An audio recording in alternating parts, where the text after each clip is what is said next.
শাহজালাল রহমতুল্লাহ আলাইহির মাজারের দান বাক্স সিলগালা বসলো প্রশাসনের নতুন দান বাক্স, এই উদ্দেশ্যকে আপনি কিভাবে দেখছেন? উদ্দেশ্য কি সেটা তো আমি জানি না, উদ্দেশ্য জানার মালিক তো আল্লাহ তাআলা। তবে মাজারের দান বাক্সে যে পরিমাণ টাকা, কয়েকদিনের দান বাক্সে যে পরিমাণ টাকা উঠছে, কত লাখ টাকা জানি উঠছে? 17 লাখ টাকা। কয় দিনে? 3-4 দিনে। সুবহানাল্লাহ। তাহলে মাসে কত টাকা হয়? তাহলে বছরে কত কোটি টাকা হয়?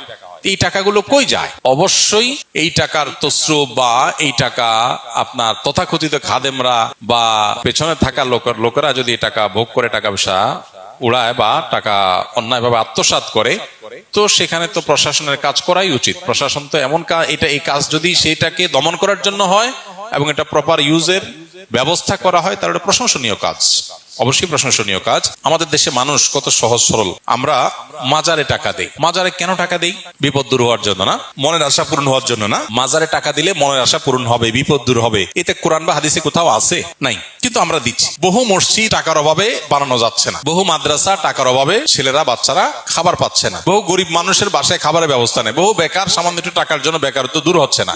অথচ মাজারে গিয়া লাখ লাখ কোটি কোটি টাকা মানুষ ঢেলে দিচ্ছে মিথ্যা আশায় যে এখানে দিলে আল্লাহ আমার সমস্যা দূর করে দিবে। আল্লাহ তো বলেন নাই। শাহজালাল শাহপুরান রহমতুল্লাহ আলাইহিমা তারা নিজেরাও জীবদ্দশায় বলেন নাই যে আমাদের মারা যাওয়ার পরে আমাদের কবর পাশে টাকা ঢেলে দিলে তোমাদের কাজ হয়ে যাবে। তারা বলছেন কোথাও? কেউ দেখাতে পারবে? তাহলে এটা একটা ব্যবসা। এটা একটা কি ব্যবসা? এই আত্মসাৎ বন্ধের উপায় অবশ্যই প্রশংসনীয় যদি সেটার সঠিক ব্যবহার করার উদ্যোগ নেওয়া হয়।